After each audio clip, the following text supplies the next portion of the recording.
Roma, hace 2000 años, fue la primera megaciudad de la antigüedad.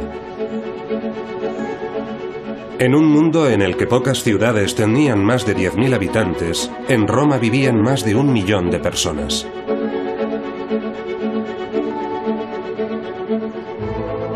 Tendrían que pasar casi 1800 años para que otra ciudad de Occidente alcanzara la misma población.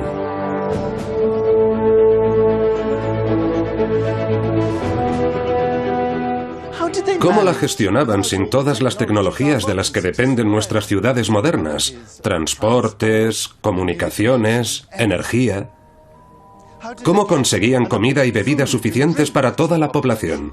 ¿Cómo la alojaban? ¿Cómo mantenían la ley y el orden? ¿Cómo hacían que esta gran ciudad funcionara?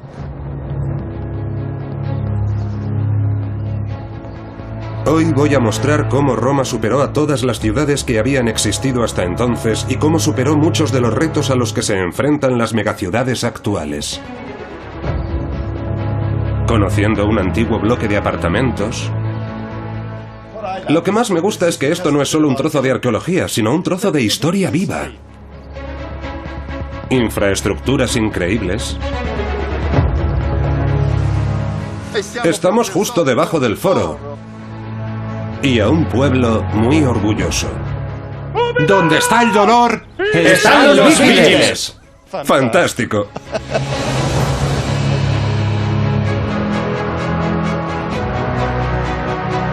La construcción de la ciudad antigua, Roma. Conseguir que una ciudad de 1 millón de habitantes funcionara en las condiciones de la antigüedad era un reto enorme. Pero en el año 31 a.C., un hombre, el emperador Augusto, se convirtió en el soberano indiscutible de Roma. Su papel era mantener la paz en todos sus territorios imperiales. Pero si Augusto no podía gobernar la capital, tampoco podría gobernar un imperio. De forma que para estar a la altura del desafío, estableció un nuevo modelo de cómo organizar una ciudad.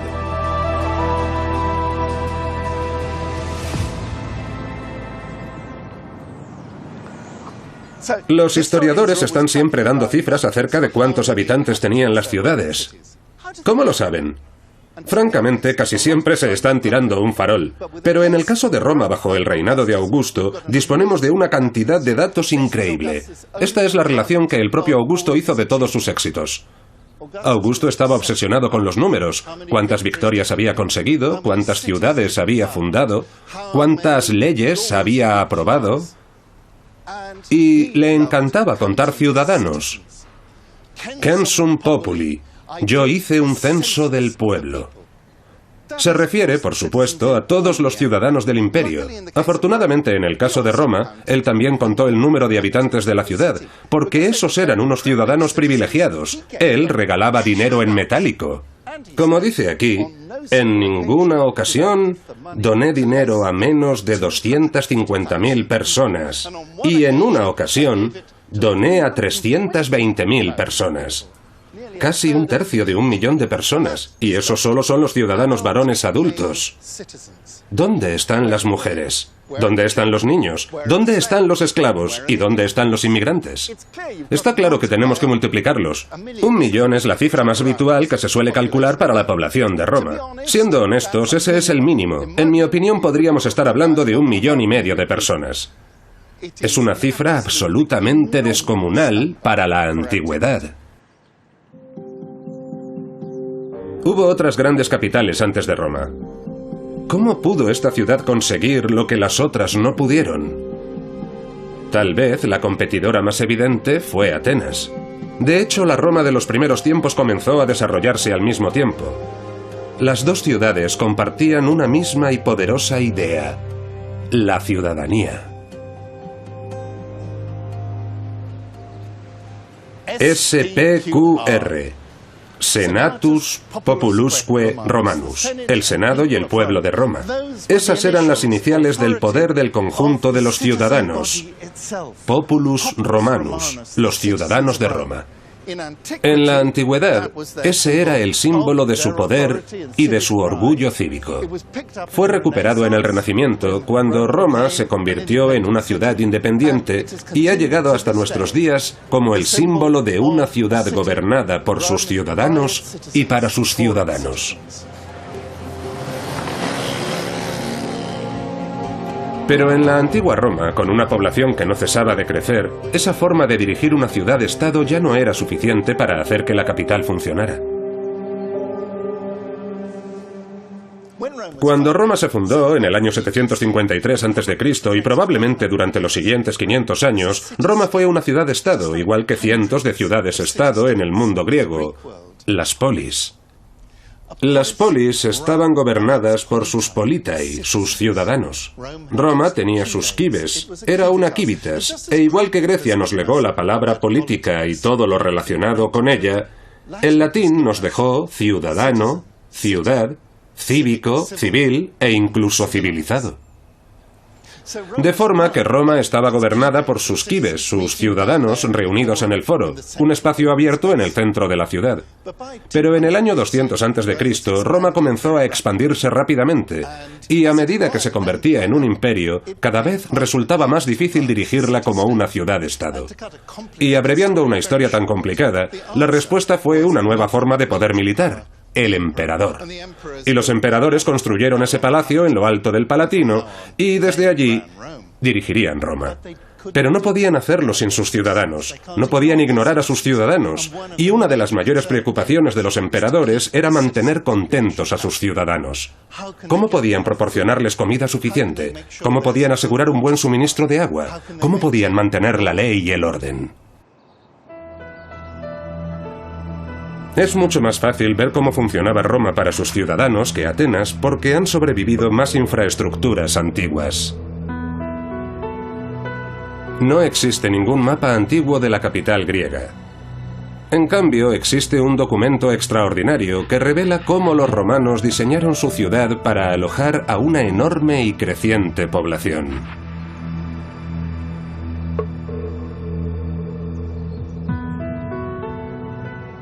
Hoy este gran muro es la pared exterior de una iglesia, la iglesia de San Cosme y San Damián. En la antigüedad era la pared interior de un gran palacio imperial. Y sobre esa pared había algo fantástico, un mapa de la ciudad de Roma. Estaba hecho con losas de mármol. Aún es posible ver los agujeros para sujetar las placas. Y ese plano cubría toda la pared. En él se describía la ciudad de Roma con gran detalle. Aunque esas placas nos han llegado muy deterioradas y partidas, solo nos queda una décima parte del plano. Pero es suficiente para que podamos reconstruir con gran detalle el callejero de la antigua Roma. Una de las cosas más fascinantes que podemos ver en ese plano de la ciudad de Roma es que, en muchos puntos, las calles se corresponden exactamente con calles que siguen existiendo hoy.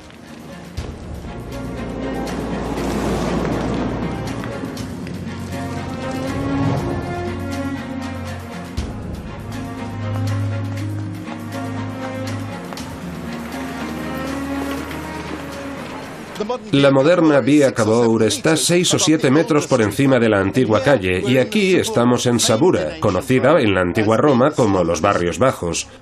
Pero aunque este era el barrio bajo, aquí tenemos la vía urbana, que sigue exactamente el trazado de la antigua calle romana Vicus Patricius, que de hecho era una de las calles más ricas de la ciudad.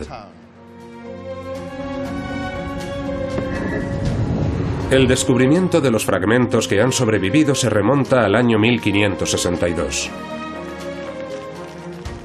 Pero 4 siglos después, los investigadores aún siguen intentando encajar las piezas de este vasto rompecabezas.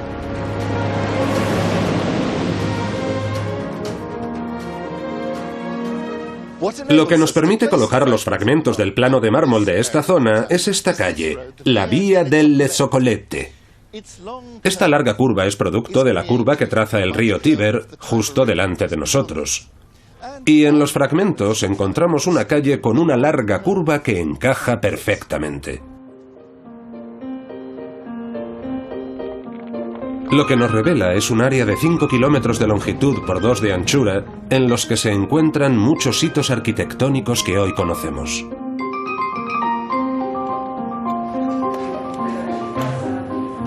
Aunque en nuestros días las calles son cartografiadas y controladas por las autoridades con más precisión, aún sigue siendo un reto hacer funcionar las ciudades densamente pobladas con los mismos problemas que tenemos hoy, como un tráfico terrible. En al menos un lugar han tardado 2000 años en solucionarlo. El actual alcalde de Roma, que acaba de cerrar al tráfico las calles que rodean el Coliseo, nos lo explica. Estaba negro a causa de la polución. Costó 25 millones de euros limpiarlo. Y ahora se ven las piedras tal y como estaban hace 2000 años. Para nosotros, una de las cosas más interesantes es que ya entonces los romanos tenían los mismos problemas. Julio César cerró el foro al tráfico, ¿verdad? Exacto, y... ¿Se considera el nuevo Julio César? No.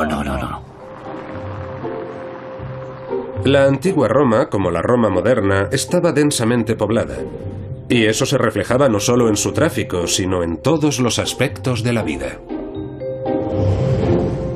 Tenía un foro, tenía piazzas con tiendas y, por supuesto, tenía viviendas.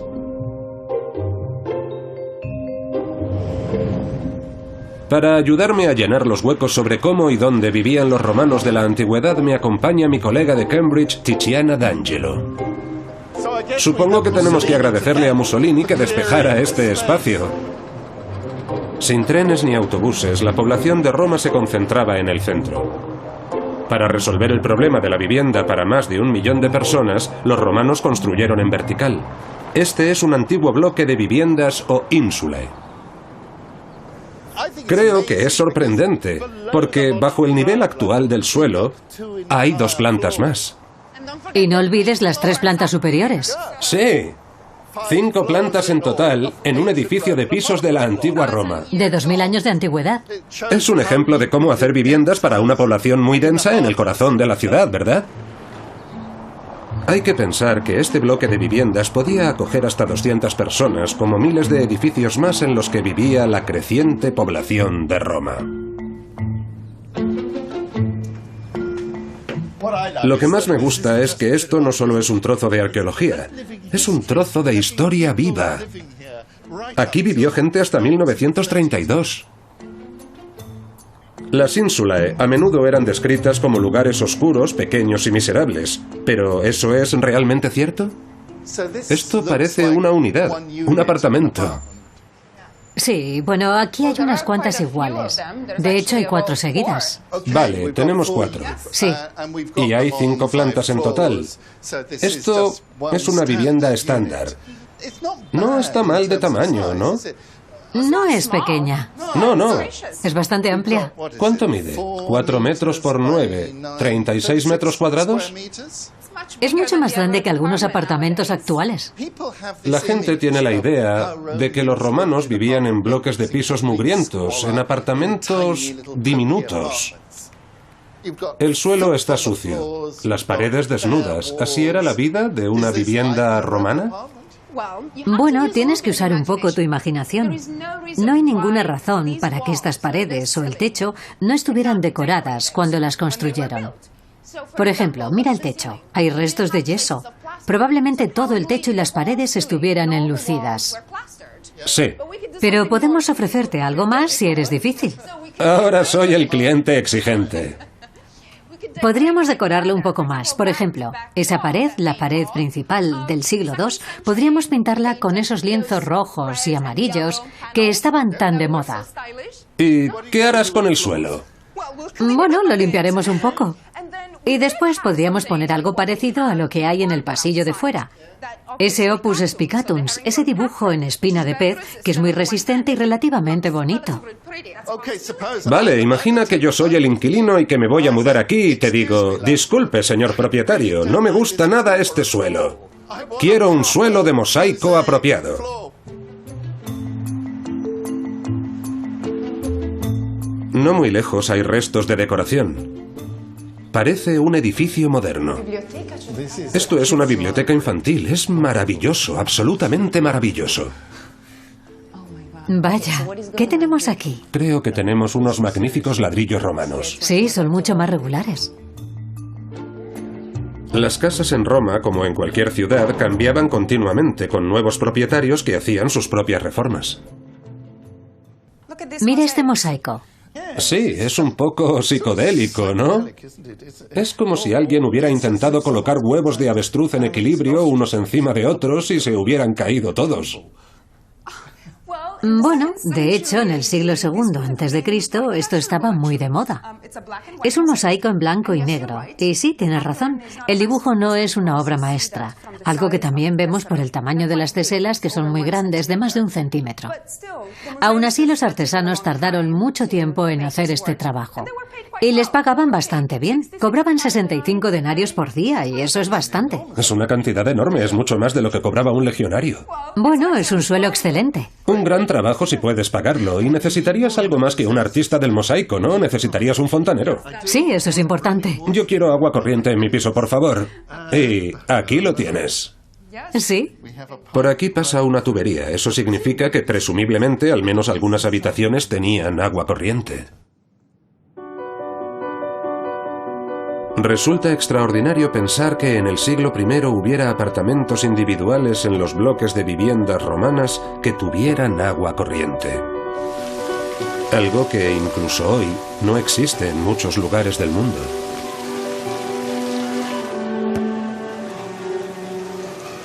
No hay nada tan importante para la salud de una gran ciudad como el agua limpia. Agua potable para beber o agua para lavar. Uno de los placeres de Roma es que está llena de fuentes con agua fresca maravillosa por todas partes. Y eso es algo que debemos a los papas del Renacimiento, que llenaron Roma con fuentes como esta situada frente al Palacio Farnesio. Aunque parezca mentira, esta fuente en particular está hecha con una parte de un baño romano, de los baños de Caracalla. Trajeron este baño ornamental para hacer una fuente, porque también los romanos, los antiguos romanos, conocían la importancia del agua dulce y la trajeron hasta aquí en vastas cantidades. Todos sabemos que los romanos tenían grandes baños públicos, pero no olvidemos que lo fundamental era que disponían de un suministro constante de agua potable. Y eso no era una tarea menuda. Exigió quizás el mayor proyecto de infraestructura pública jamás acometido en el mundo antiguo.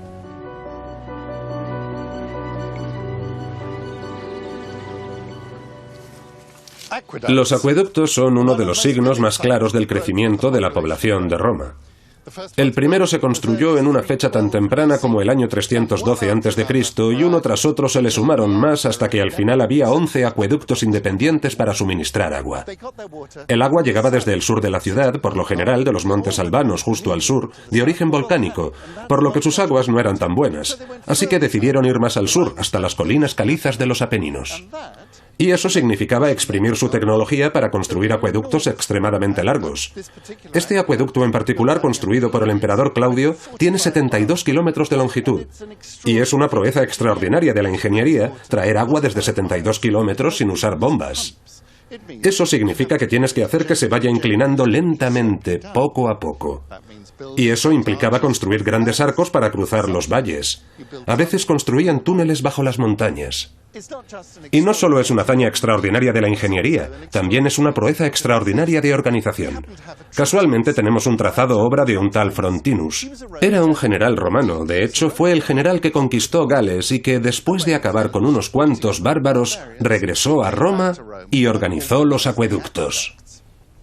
Y siendo como era un hombre extraordinariamente eficiente, describió con absoluto detalle todos los acueductos, su longitud exacta, cuántos litros de agua llevaban, cuántos hombres trabajaban en los equipos de mantenimiento, etc.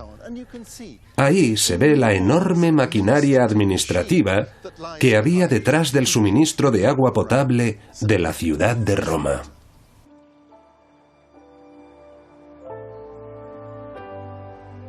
Tras la caída de Roma en el siglo V, los acueductos cayeron en el abandono.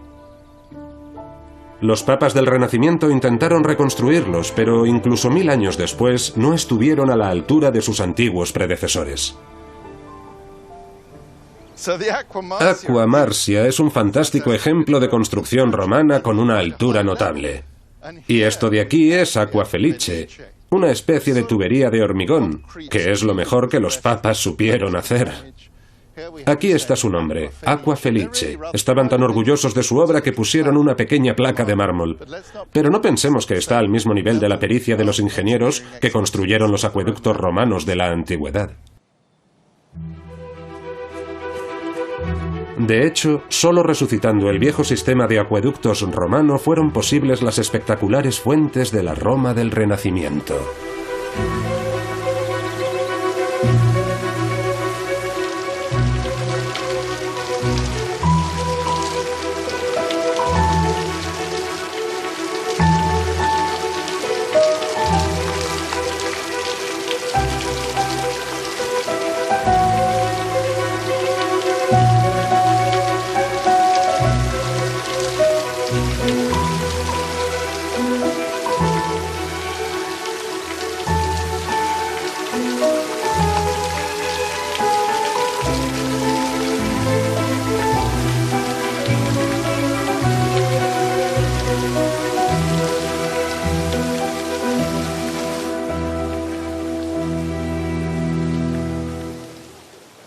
Por la mañana el campo de Fiori es un mercado de flores y verduras, y por la noche es el sitio al que todo el mundo viene a beber.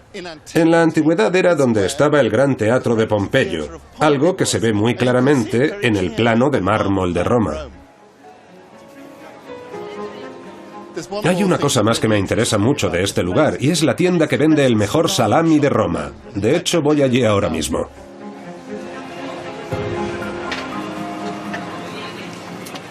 Mantener alimentados a los ciudadanos era de la mayor importancia para los emperadores. 250.000 de ciudadanos recibían trigo gratis bajo el reinado de Augusto. Pero poco a poco, los emperadores añadieron otras ofertas, como el aceite de oliva.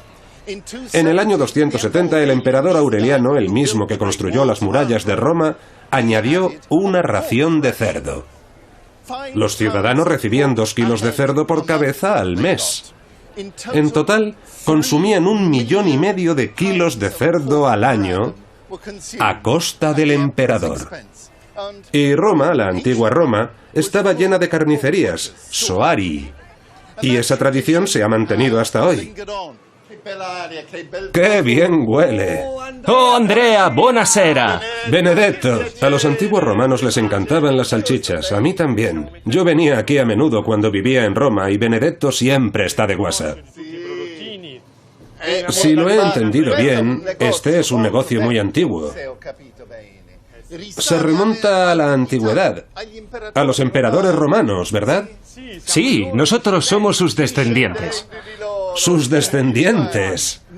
Si es así, tienes que darme 2 kilos de carne. Ahora mismo te doy tus 2 kilos de carne. ¡Estupendo! ¡Acepto!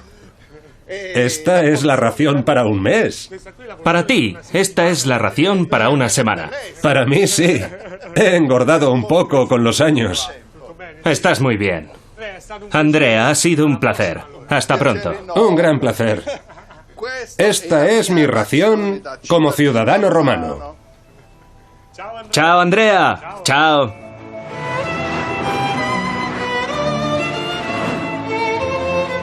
A solo 5 minutos andando de aquí y marcados en el plano de mármol estaban los muelles de la ciudad antigua.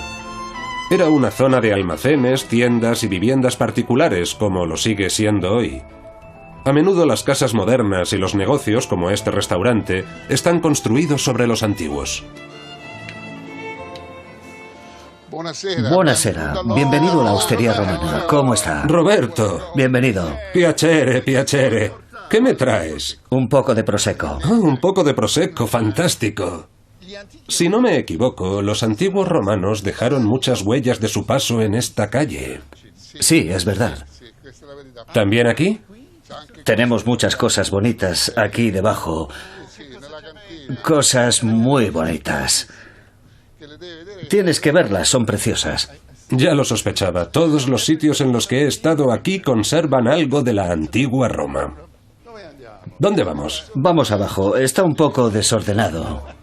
Este restaurante está construido 6 metros por encima del antiguo nivel de la calle. ¿Quién sabe qué tesoros puede haber debajo?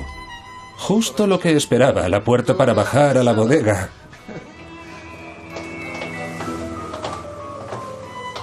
Mira, el suelo es antiguo. ¿Qué hay aquí? Te lo enseño todo. Huele a moho. Huele a bodega. Se puede oler la antigüedad. Pero esto es increíble. Oh, Dios mío. Ahí hay un animal ahí. Creo que es un caballo. ¿No? ¿No? ¿No es un caballo? Es un hipocampo. Y hay algo... Es una ninfa montada en un caballito de mar. Absolutamente fantástico.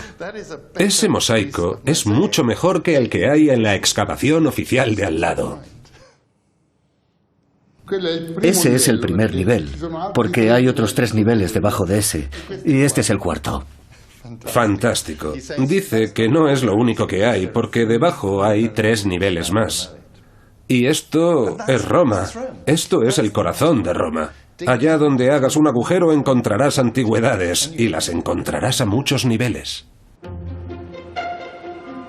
La población de Roma era tan grande que incluso 2000 años de historia no han podido enterrarla bajo el suelo.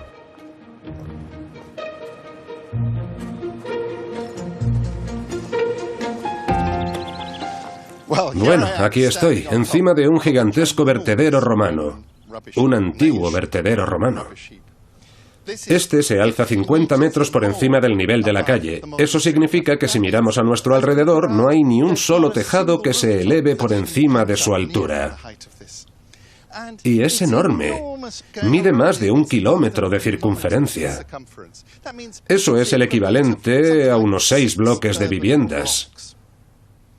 Y no es cualquier tipo de basura. Esta es una basura muy especial. Vamos a echar un vistazo. Está formada totalmente por esto: los fragmentos de terracota de unos recipientes llamados ánforas. Se calcula que esta colina está formada por unos 50 millones de ánforas. Sabemos muchísimas cosas sobre las ánforas romanas. Son inconfundibles. Las hay de todos los tamaños y formas y llegaban desde todos los rincones del Mediterráneo.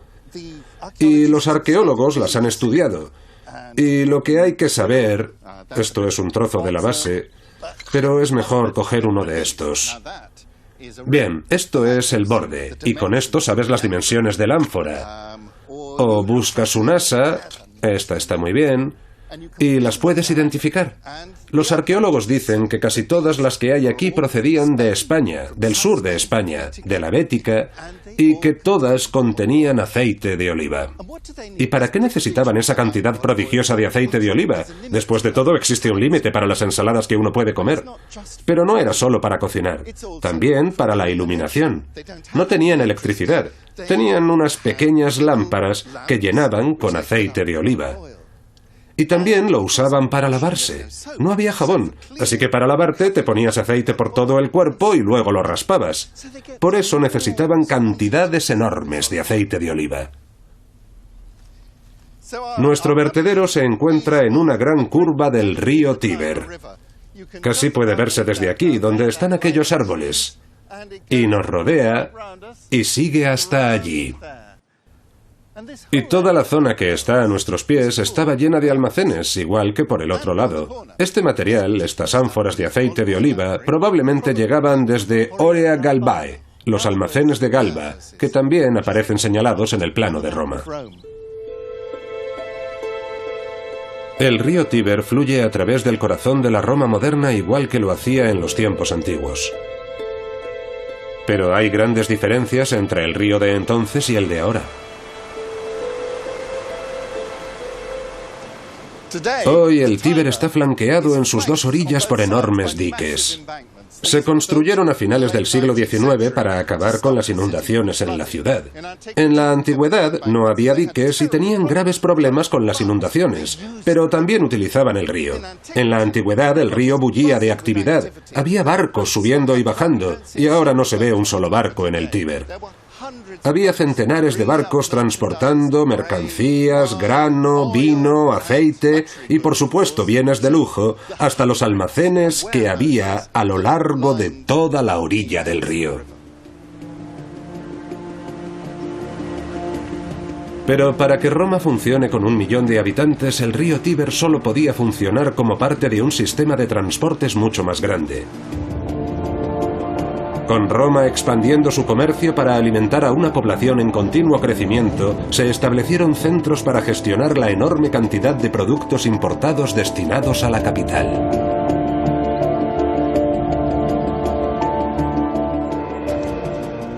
Si hay un lugar en el que podemos hacernos una idea exacta de la auténtica dimensión y complejidad del comercio que abastecía de alimentos a Roma, es aquí, en Ostia. Y lo que tenemos aquí es una enorme piazza con una especie de pasaje cubierto. Y al fondo había una fila de oficinas. Aquí era donde los fletadores y comerciantes hacían sus negocios. Y ponían una especie de carteles publicitarios. Esta es una imagen del río Nilo y su delta. Egipto y Alejandría eran 2 de los lugares más importantes con los que comerciaba el imperio. Aquí tenemos una buena imagen de cómo se hacía un flete. Una nave grande llegaba a puerto y aquí un hombre, sobre una plancha de desembarco, lleva una ánfora a un barco más pequeño que después remontará el río hasta los almacenes de Roma. Y por aquí está una estupenda imagen del faro. Por supuesto, cuando cruzabas el Mediterráneo y veías el gran faro, sabías que por fin habías llegado. También hay un par de barcos, delfines, etc. Y aquí podemos ver exactamente de dónde procedían. Aquí están los naviculari, los navieros, y los negotiantes, los hombres de negocios de Caralis, es decir, Cagliari, en Cerdeña.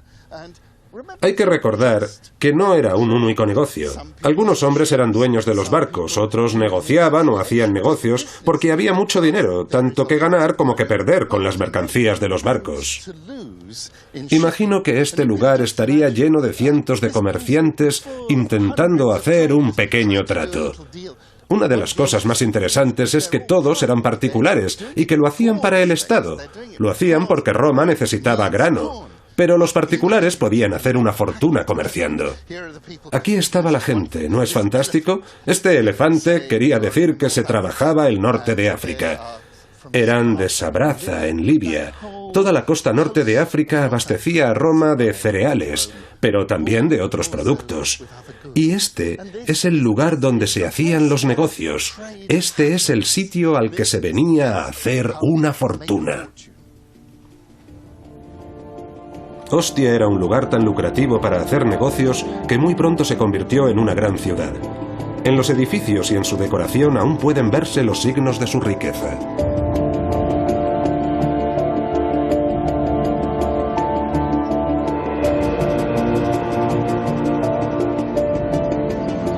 Pero la riqueza y el comercio global que en el siglo I tenían a Roma por destino hicieron que Ostia se quedara pequeño. La antigua Roma tuvo que adaptarse y siguió expandiéndose. Y a 2 kilómetros al norte de Ostia se embarcó en la construcción de una infraestructura colosal para alimentar a su pujante población. Justo en el mismo lugar en el que hoy se encuentra el nudo de comunicaciones más importante de Italia.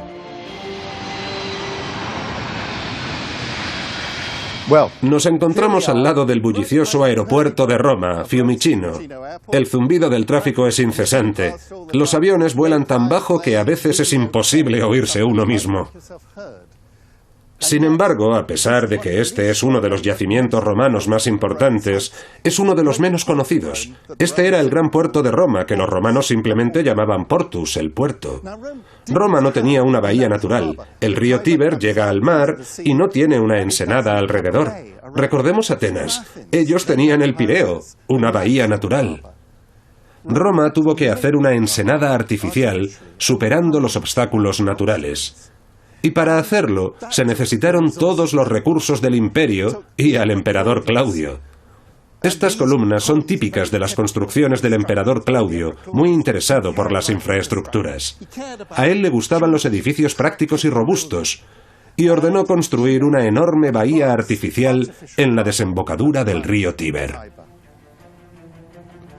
Y con la ensenada llegaron todos los edificios y almacenes adyacentes.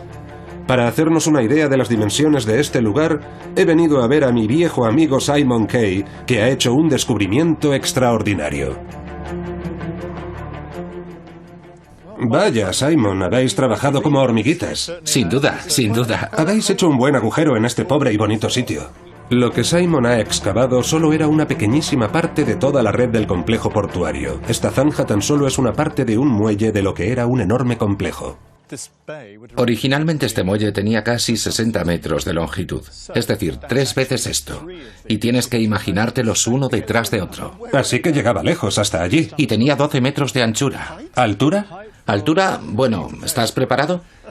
Este edificio se alzaba un máximo de 18 metros, aproximadamente hasta allí arriba. Hasta la copa de los árboles. Sí, era realmente gigantesco. Estaba hecho para que fuera visto como una demostración de lo que los romanos eran capaces de hacer, construyendo una fachada que reflejaba el poder de Roma y que al mismo tiempo era muy funcional. Lo que estamos viendo tan solo es un tercio de uno de los muelles. Hay que pensar que ese edificio de 18 metros de altura solo era una pequeñísima parte de un complejo en el que podían atracar al menos 500 barcos. Eso nos permite hacernos una idea de la extraordinaria escala con la que se construyó este puerto. El impresionante complejo ocupaba unas 350 hectáreas, en parte de las cuales ahora se encuentra la casa señorial del duque Sforza Cesarini, que se siente estrechamente unido con su pasado romano. ¿Es muy importante para usted, personalmente, conservar las antigüedades romanas? Mucho. Yo me eduqué en la sensibilidad hacia la historia y en el hábito de vivir junto a objetos del pasado. Considero que es mi deber protegerlo, conservarlo, mejorarlo y darlo a conocer. Sí, para mí es muy, muy importante. Claudio construyó Portus porque Ostia se había quedado demasiado pequeña para Roma, pero el comercio crecía tan rápido que Trajano tuvo que ampliar de nuevo el puerto en el siglo II y construyó una nueva dársena de 3 hectáreas. Se sabe que tenía la forma de un gran hexágono para aprovechar al máximo el espacio de atraque para los barcos. Pero desde el suelo es muy difícil hacerse una idea. Solo hay una forma de comprobarlo.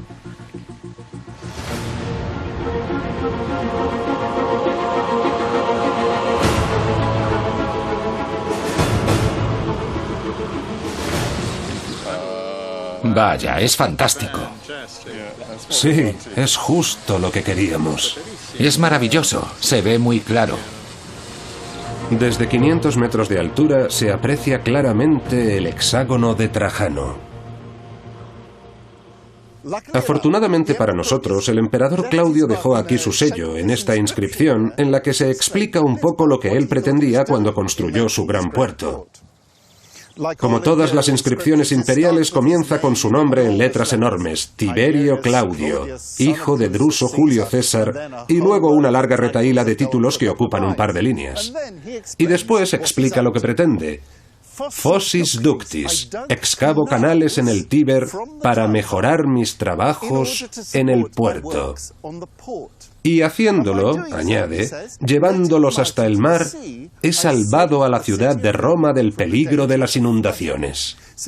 De forma que él consideraba sus trabajos de ingeniería como un todo.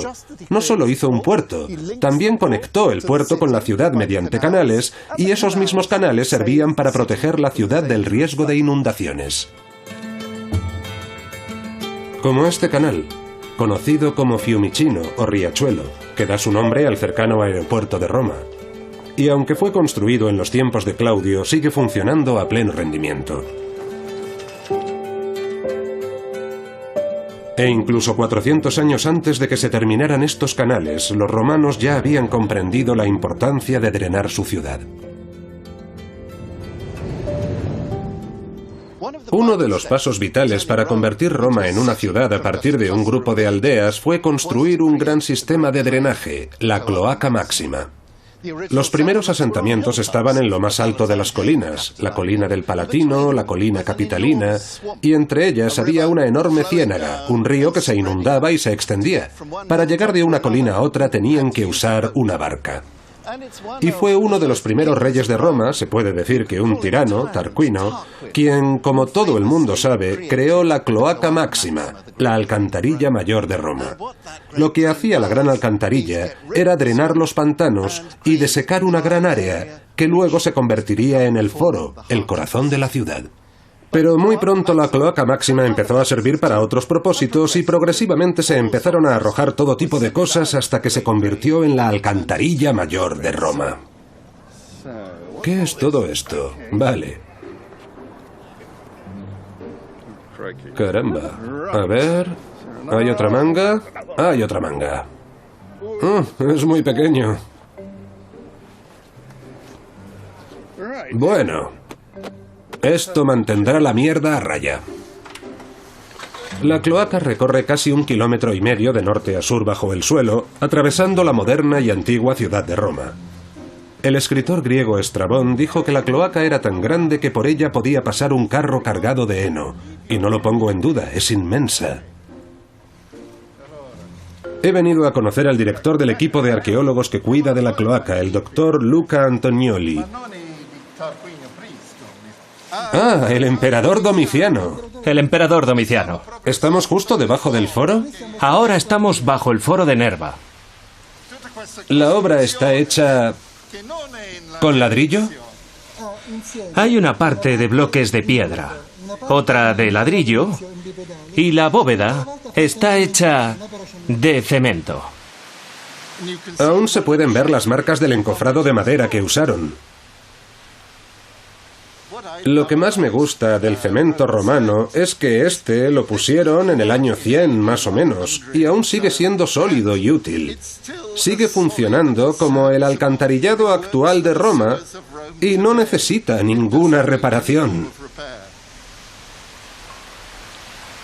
Es extraordinario. La Cloaca Máxima sobrevivió mientras el resto de Roma se desmoronaba.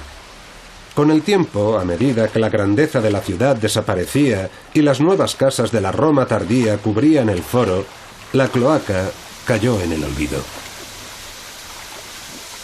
La cloaca quedó sepultada y obstruida completamente con todo tipo de escombros. En el siglo XVI se construyó un nuevo alcantarillado justo encima, siguiendo el mismo trazado. Ah, sin saberlo. Sin saber que debajo había otro. Construyeron un nuevo alcantarillado porque no sabían que este estaba debajo. Y no fue hasta el siglo XIX, cuando Roma se convirtió en la capital, cuando se redescubrió y reactivó el gran alcantarillado de la Roma antigua. El alcantarillado de Roma, como sus acueductos, fue un intento de mejorar la salud pública de una ciudad que había superado el 1.000.000 de habitantes. Pero la vida diaria no era el único reto. También lo era la muerte y el problema del entierro. Puede que esto solo parezca el cobertizo de un jardín, pero hay mucho más de lo que se puede ver a simple vista. A partir del siglo II a.C., la cremación se hizo cada vez más popular para los funerales.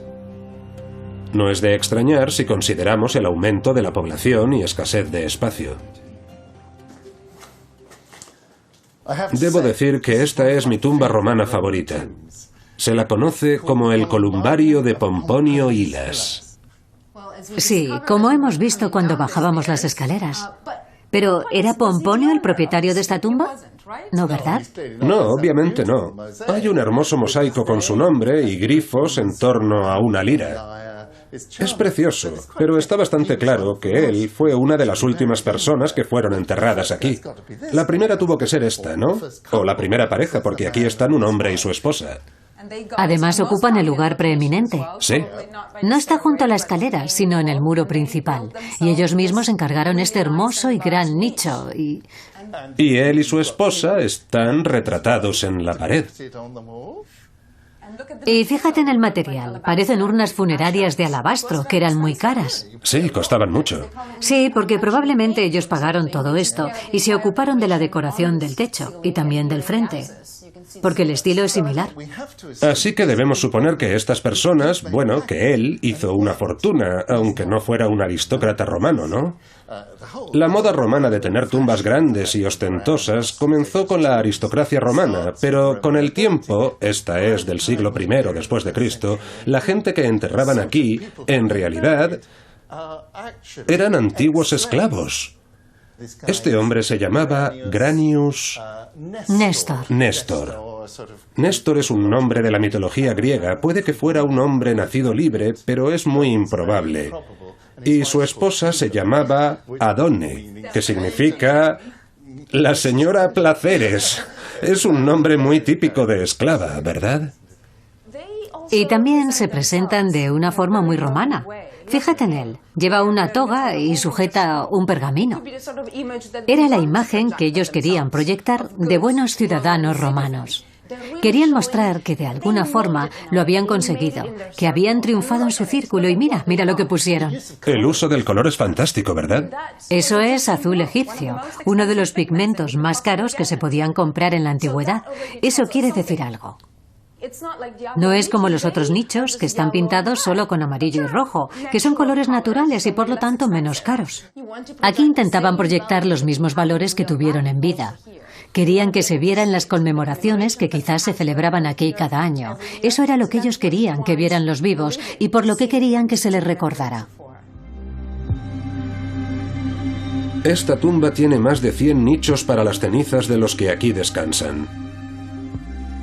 La palabra columbarium en latín significa palomar.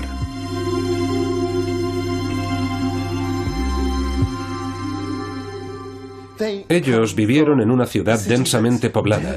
Había decenas de miles de personas como ellos, y ni siquiera podían soñar con tener una tumba solo para ellos. La construyeron con montones de nichos para otras personas. Es un poco como un bloque de Insulae, ¿verdad? Todos amontonados. Amontonados y apretados como sardinas, porque es una ciudad superpoblada. Vives amontonado en bloques de apartamentos y mueres amontonado en columbaria.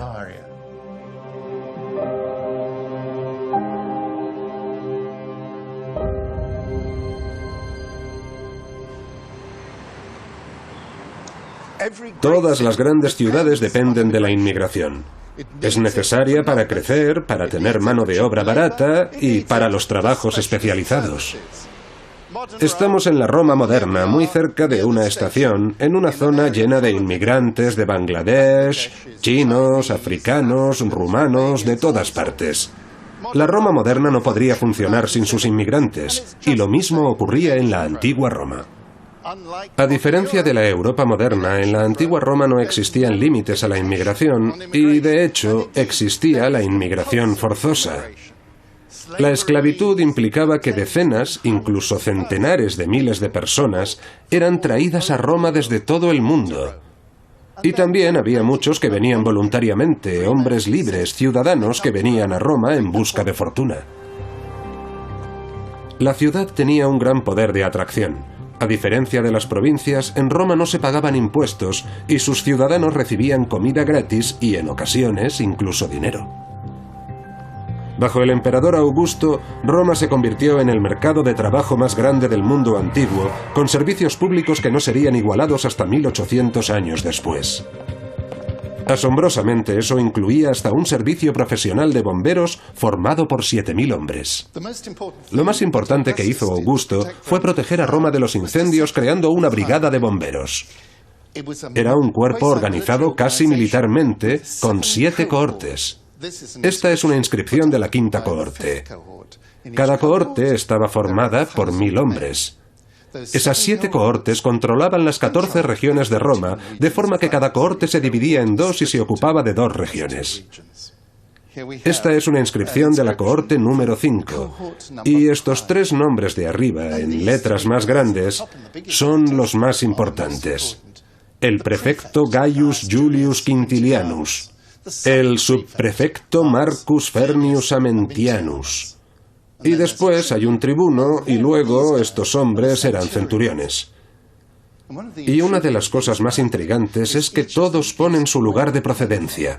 Podría esperarse que los bomberos de Roma fueran reclutados localmente, pero no.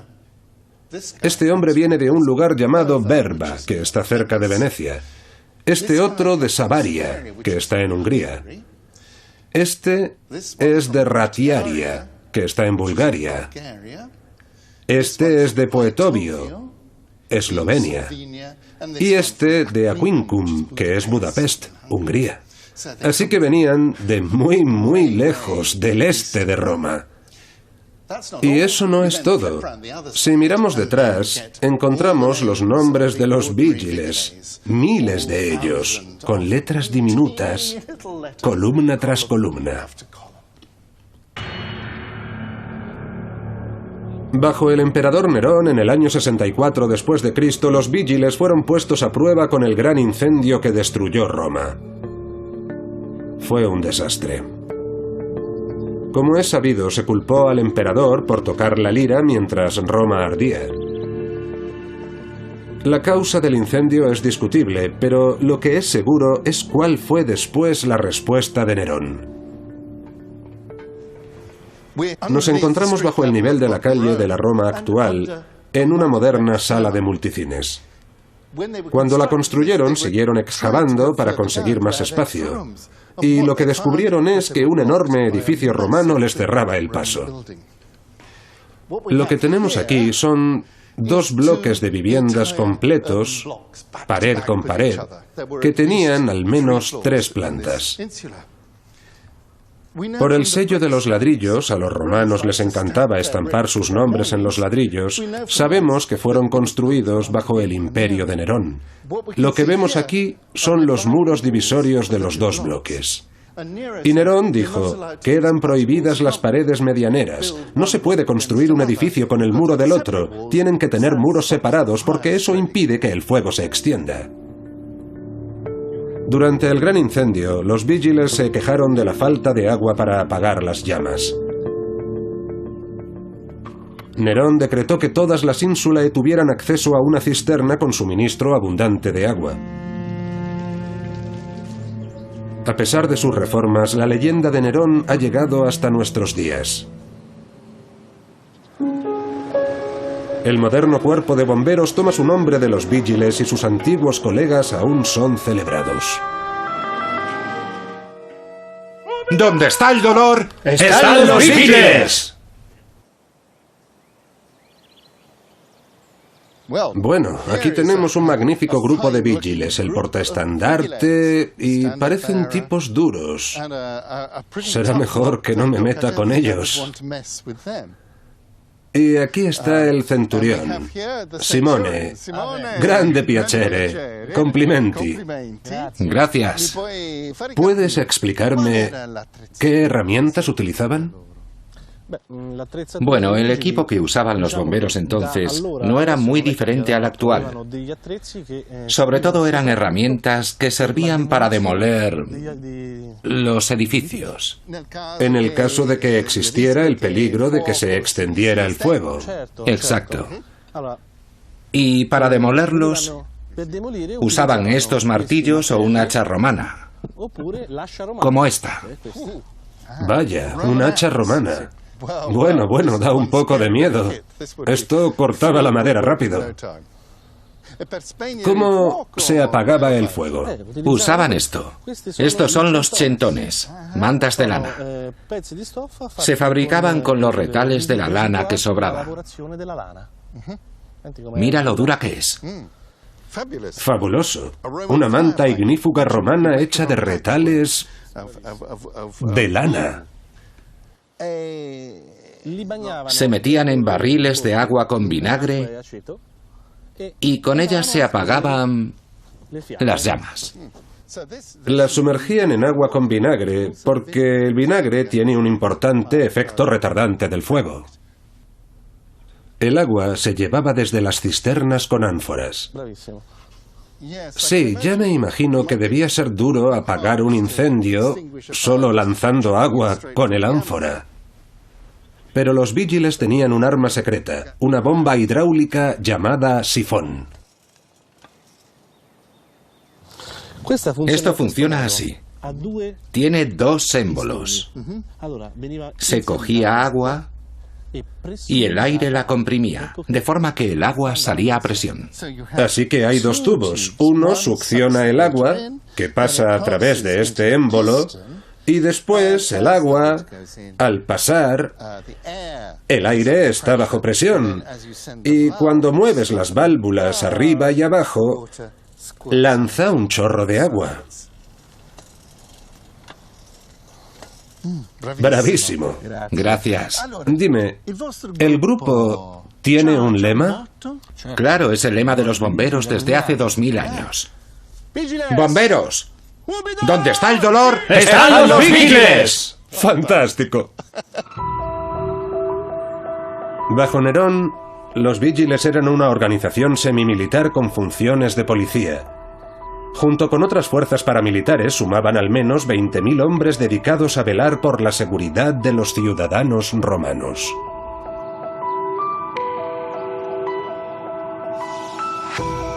Los principios de la vigilancia siguen siendo los mismos en la Roma moderna, aunque la tecnología ha cambiado. Un circuito cerrado de televisión realiza muchas de las tareas de vigilancia que antaño hacían los vigiles, pero aunque los antiguos romanos no tenían planos digitales, sí comprendían la organización que, como en muchos otros ámbitos de la vida romana, era clave para que su ciudad funcionara. La única casa privada marcada en la forma urbis era la residencia del prefecto de la ciudad, el hombre responsable de las fuerzas de la ley y el orden en Roma. Es muy posible que el documento que nos ha ayudado a comprender el plano de la antigua Roma estuviera, de hecho, expuesto en el despacho del jefe de la policía. Ya bajo el reinado de Augusto, Roma había alcanzado el 1.000.000 de habitantes y probablemente se mantuvo más o menos en el mismo nivel durante los siguientes 300 e incluso 400 años. No fue hasta que el poder imperial romano se derrumbó cuando la población también cayó.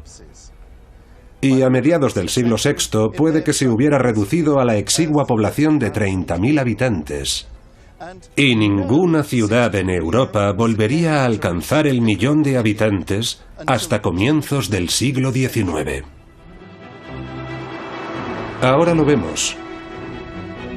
No es ninguna coincidencia que Londres fuera también la capital del imperio mundial y no intentara disfrazar su poderío.